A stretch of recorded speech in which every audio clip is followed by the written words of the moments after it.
البدع والأهواء، أهل البدع العقائدية وأهل البدع السياسية. أنا أقول بيننا وبينكم السلف، بيننا وبينكم الكتب، كان فيقول البدع بيننا وبينكم. Bismillahirrahmanirrahim. Alhamdulillahi rabbil alamin, wal 'aqibatu lil muttaqin, wala 'udwana illa 'alal zalimin.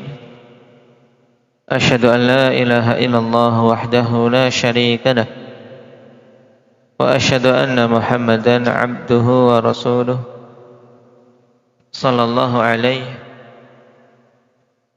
wa ala alihi wa ashabihi wa man tabi'ahum bi ihsanin ila yaumiddin. Amma ba'd. Pada kesempatan kali ini, akhwani fillah, kita baca sebuah faedah bagus dari Ibnul Qayyim rahimahullahu ta'ala dalam Thariqul Hijratain terkait 10 sebab agar seorang bisa mencapai kesabaran ketika menghadapi ujian.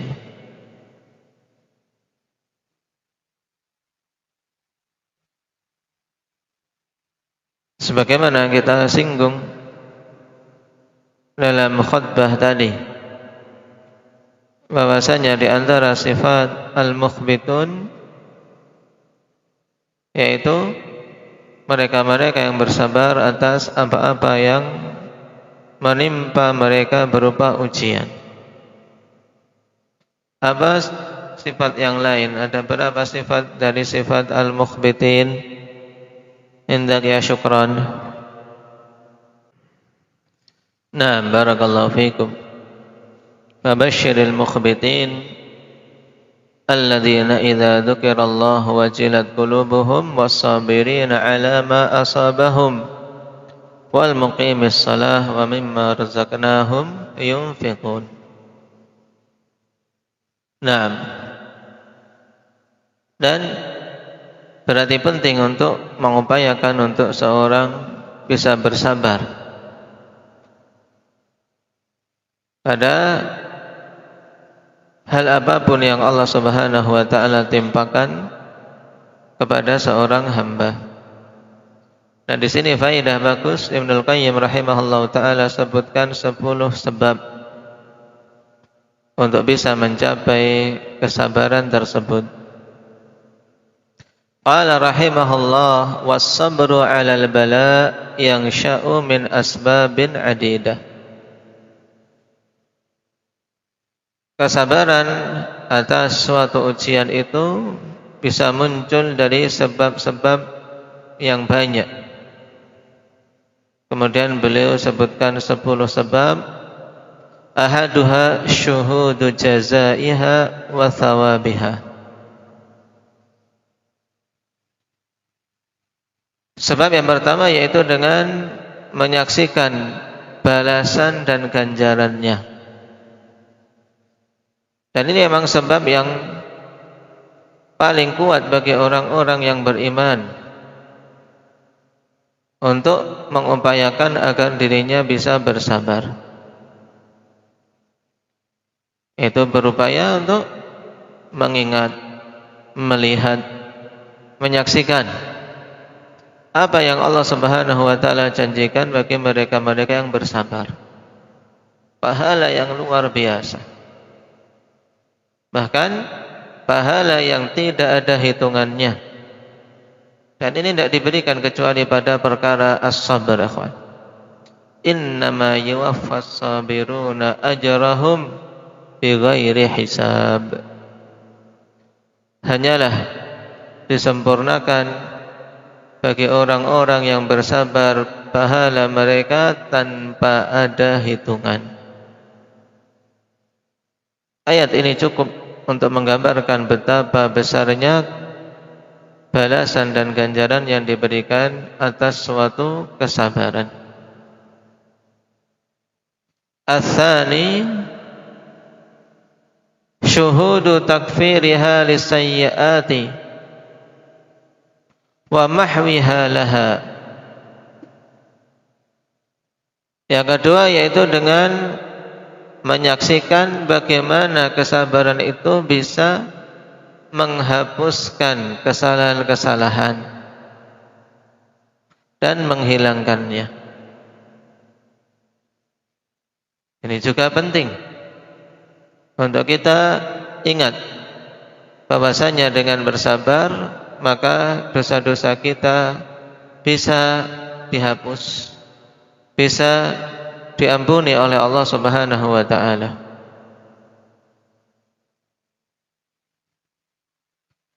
Ats-tsalits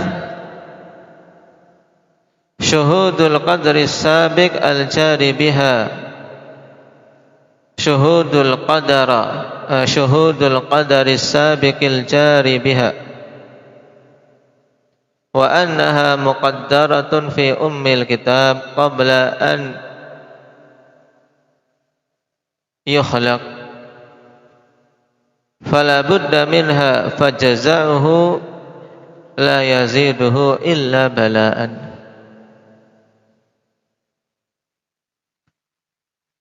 Yang ketiga untuk bisa bersabar atas suatu ujian yaitu dengan mempersaksikan tentang perkara takdir yang terdahulu yang mesti berlaku padanya, bahwasanya perkara itu sudah ditetapkan di dalam Lauhul Mahfuz sebelum dirinya diciptakan, sehingga mesti terjadi. Oleh karena itulah keluh kesah yang dia lakukan tidaklah menambah dirinya kecuali balak itu sendiri, kecuali menambah pedih saja. Tidak ada faedahnya berkeluh kesah, tidak ada faedahnya untuk memprotes.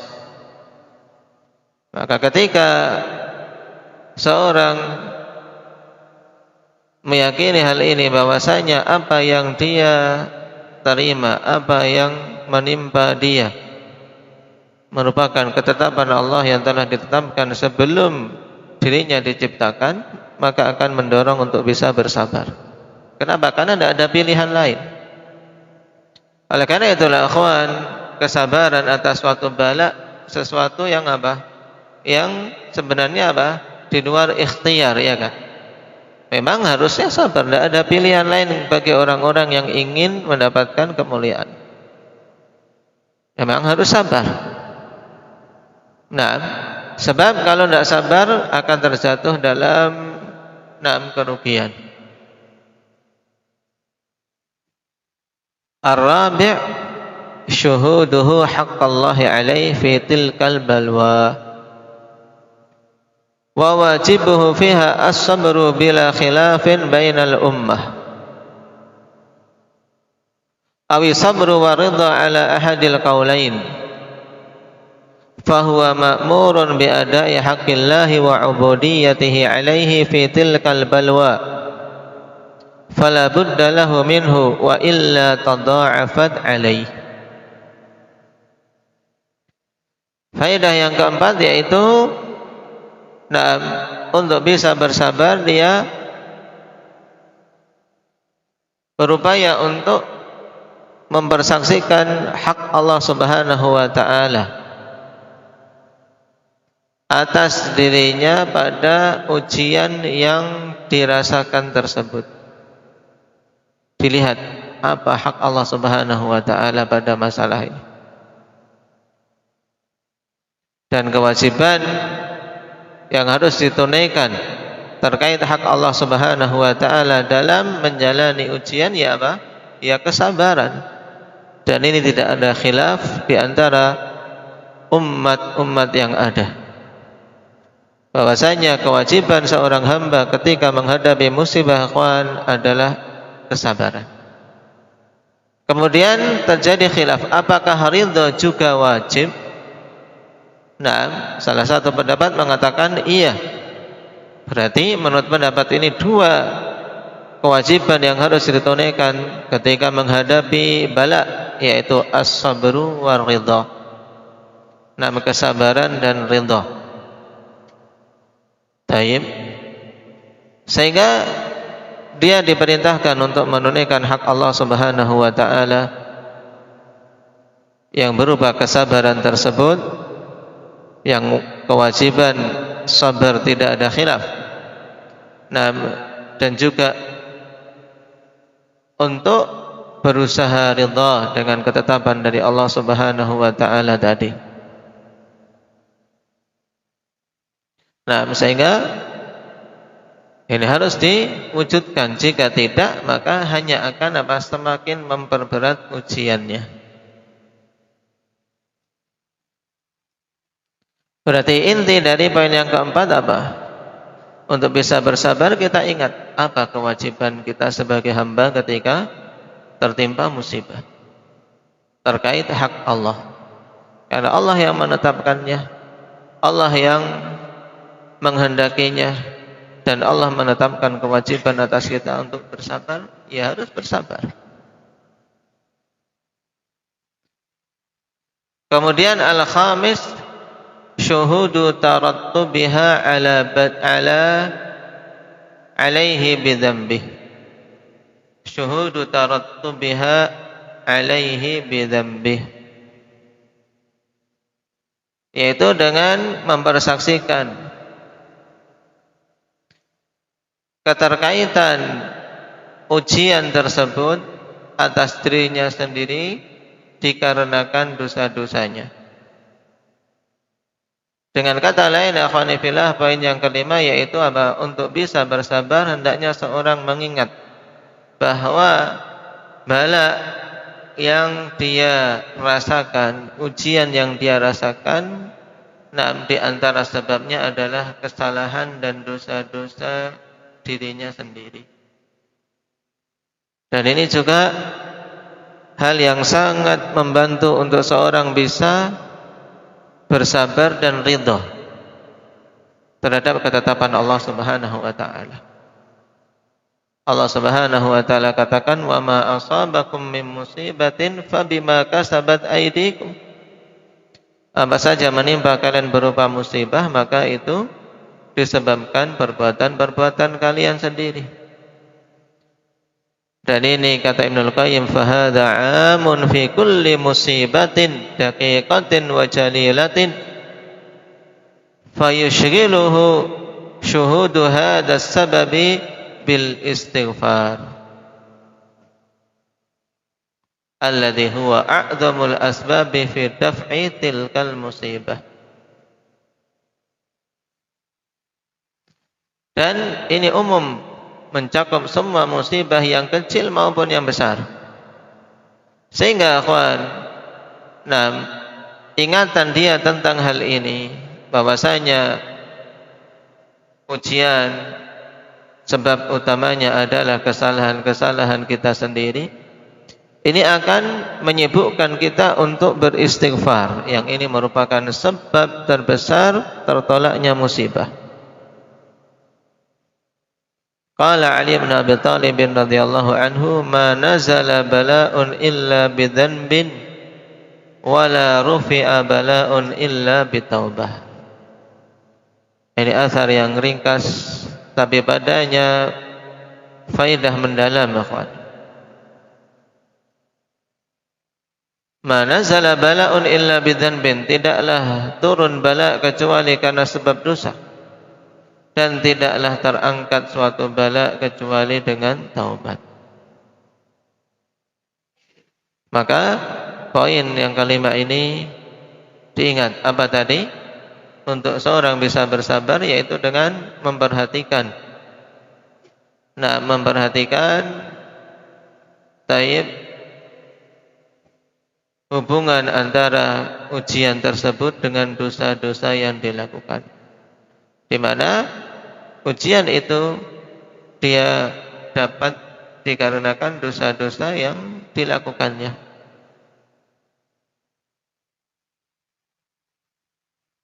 As-sadis, yang keenam, kata Ibnul Qayyim, an ya'lama anna Allah qad irtadaha lahu wa ikhtaraha wa qasamaha.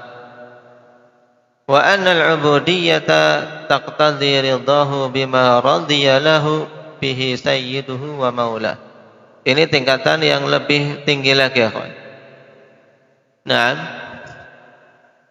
untuk poin dari 1 sampai 5 tadi, nah, ini bisa dikatakan, nah, sering kita lewati hal tersebut dengan mengingat pahala, mengingat kesabaran itu menghapus sebagai sebab terhapusnya dosa-dosa.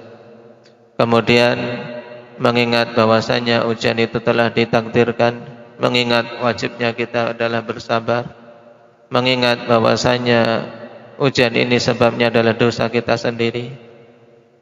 Tapi untuk tingkatan yang ke-6, perhatikan, an ya'lama anna Allah qad irtadaha lahu wa ikhtaraha wa qasamaha. Hendaknya dia mengetahui bahwasanya Allah telah ridha ujian itu menimpanya, dan memang Allah telah memilihkan untuknya serta membaginya untuk diri orang yang diuji tadi. Maka sebagai bentuk hamba yang baik, maka berkonsekuensi untuk dia ridha dengan apa yang Allah Subhanahu wa taala telah ridha bagi si hamba tersebut. Ridha dengan pembagian Allah, dia dibagi pusing, dibagi demam, dibagi sakit, ridha dengan ketetapan Allah Subhanahu wa taala tersebut.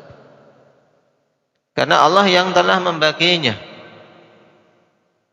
Nah, dan ini tingkatan, akhwan.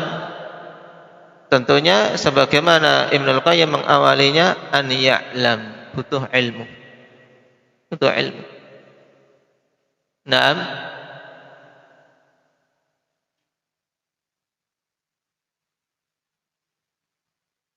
Fa in lam yufi qadral maqami haqqahu fa huwa li dha'fihi falyanzil ila maqami sabri 'alaiha. Kemudian apabila dia tidak mampu untuk memenuhi kadar kedudukan ini haknya, yaitu untuk sampai tingkatan ridha, sebagaimana orang-orang pilihan terdahulu, akhwan, mereka tidak peduli diuji dengan kelapangan atau diuji dengan musibah, karena bagi mereka sama, dalam artian Allah yang menetapkan, semua mereka na'am nikmati. Tapi jika tidak mampu untuk menunaikan secara sempurna kadar kedudukan ini haknya, dikarenakan kelemahan dia, maka jangan sampai turun dari tingkatan kesabaran atas bala yang menimpa. Kenapa? Fa in nazala anhu nazala ila maqamil zulmi wa ta'addil haq. Sebab apabila turun dari tingkatan kesabaran, dia akan berada pada tingkatan kezaliman, zalim jadinya. Kenapa? Karena seharusnya ketika tertimpa musibah, wajibnya adalah sabar, dia tidak sabar, zalim. Dan dia akan keluar dari jalur yang benar.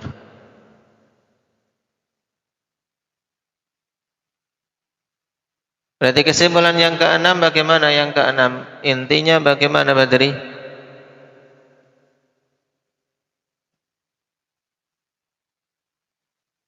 Yaitu untuk mengilmui bahwasanya ujian itu Allah Subhanahu wa taala telah pilihkan dan telah bagi untuk si hamba itu.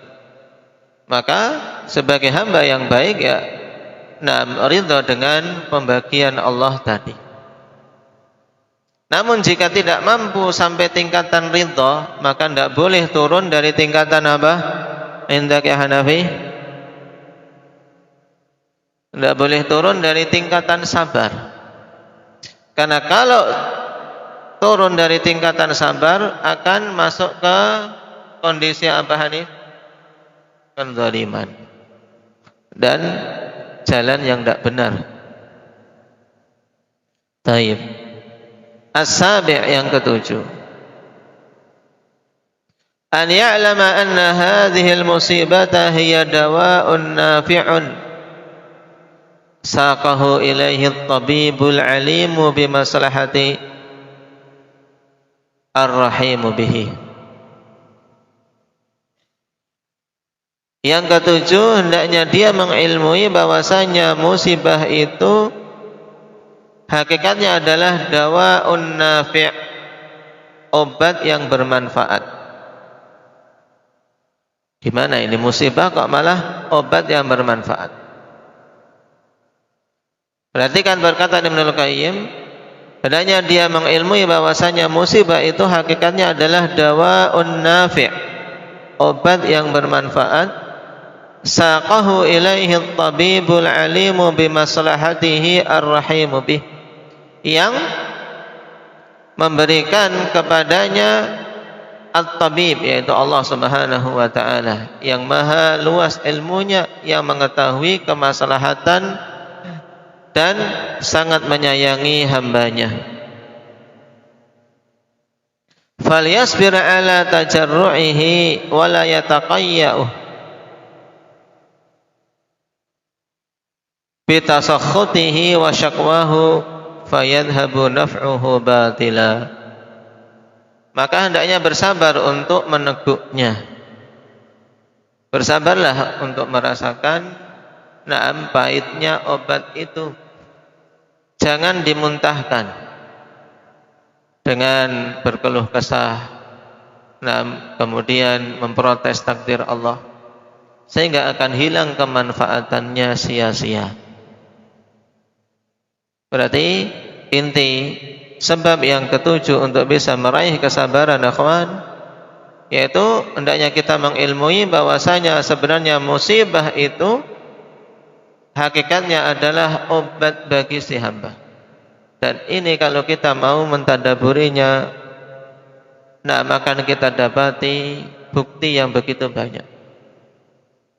Dengan sakit akhwan, betapa banyak orang menjadi bertobat, jadi obat.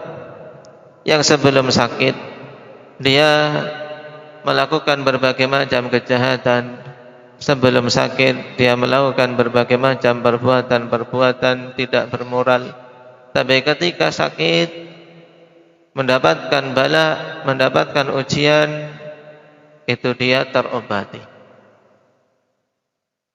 Maka bagi orang-orang yang berakal, hendaknya mengilmui bahwasanya musibah itu obat yang bermanfaat. Maka naam, teguklah dengan sabar untuk bisa mendapatkan kemanfaatannya. Ini poin yang ke-7.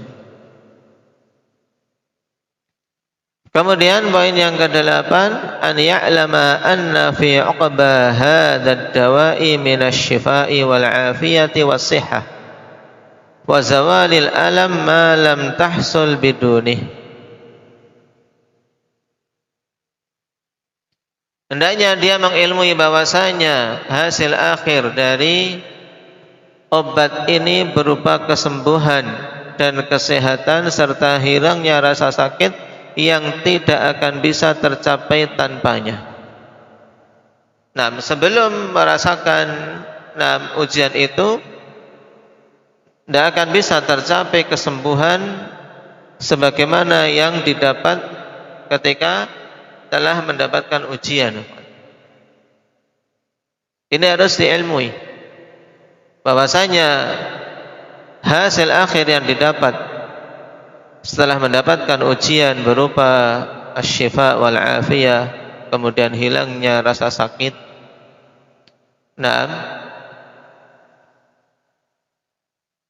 itu akan didapat setelah apa? Mendapatkan ujian. Yang tanpa ujian dia tidak akan mendapatkan al-afiyah, keselamatan dan kesehatan yang seperti itu. Fa idza tala'at nafsahu karahata hadzal dawa,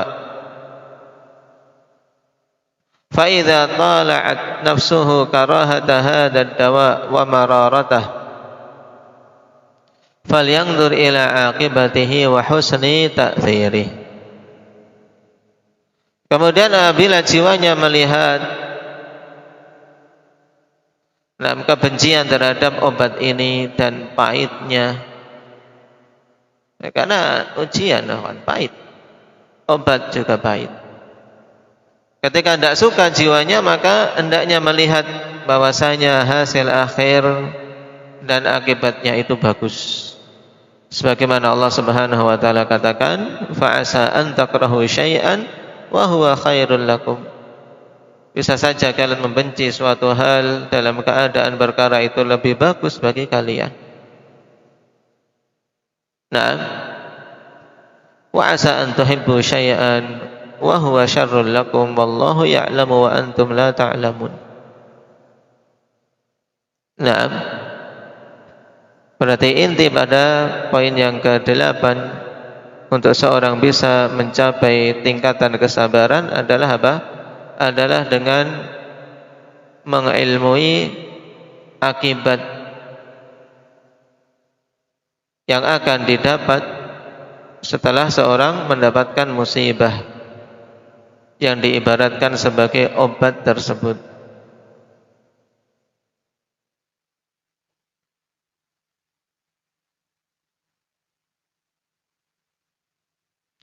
Kemudian yang ke-9, an ya'lam anna al-musibata ma ja'at lituhlikahu wa taqtulah. Wa innama ja'at litamtahina sabarah wa tabtaliyah. Ini juga penting untuk diingat oleh setiap hamba, apalagi ketika semakin kuat ujian yang terkadang seorang menganggap, apakah aku mampu menghadapinya? Kenapa Allah mengujiku dengan ujian yang sedemikian besar? Maka ingat ini.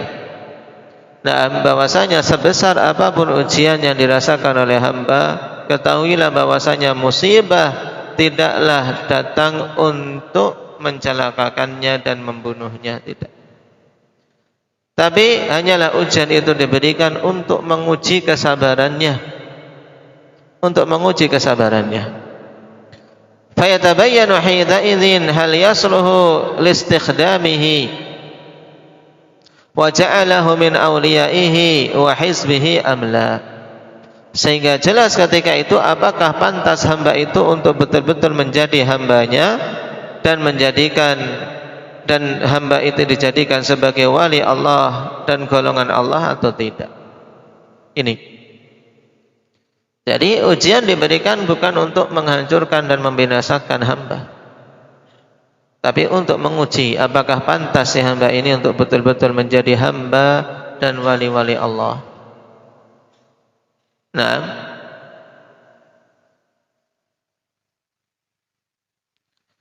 jika dia pantas, maka Allah Subhanahu wa taala akan memuliakan, dan jalannya adalah dengan bersabar.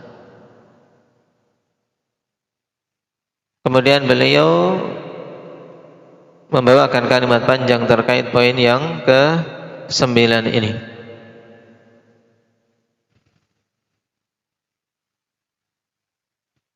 Kemudian poin yang ke-10, an ya'lam anna Allah yurabbi 'abdahu 'ala sarra'i wal dharra'i wan ni'mati wal bala' wa yastakhriju minhu 'ubudiyatahu fi jami'il ahwal. Fa innal 'abda 'ala al-haqiqati man qama bi'ubudiyatillahi 'ala ikhtilafil ahwal. Poin yang ke-10 yang terakhir, bahwasanya kita hendaknya mengetahui bahwa Allah itu mengatur hamba-hambanya di atas dua hal yang saling bertolak belakang, kawan. Nah, terkadang dengan kelapangan, terkadang dengan kesempitan, dengan nikmat, dengan ujian, dengan kesenangan, juga kesedihan. Kemudian Allah meminta agar masing-masing hamba itu beribadah sesuai dengan kondisinya pada semua keadaan tadi. Sehingga hamba yang sebenarnya yang menegakkan peribadatan pada kondisi apapun. Ketika kondisinya senang, ya dia sebagai hamba Allah beribadah. Ketika mendapatkan kesusahan, dia tetap hamba Allah dan beribadah. Tidak sebagaimana dalam ayat, wa minan nasi may ya'budullaha ala harfin fa in asabahu khairun itma'anna bih wa in asabathu fitnatun inqalaba ala wajhi khasirad dunya wal akhirah. Di antara hamba-hamba Allah ada yang beribadah kepada Allah tapi di ujung saja. Kalau sedang mendapatkan kenikmatan, maka hatinya tenang, ibadahnya bagus. Tapi ketika diuji, dia berbalik arah. Naam.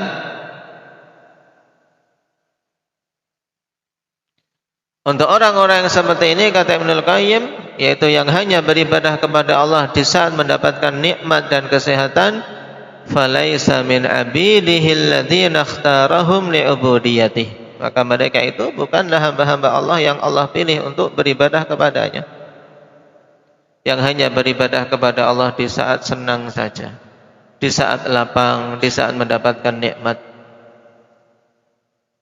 Dan bahkan akhwan, sepantasnya semakin kuat ujian untuk semakin mendekat kepada Allah Subhanahu wa taala. Nah, dan yang penting bagi setiap hamba, apapun yang ditetapkan oleh Allah dari kondisi-kondisi kita ini tetap hamba Allah. Kita diciptakan untuk beribadah kepada Allah Subhanahu wa taala.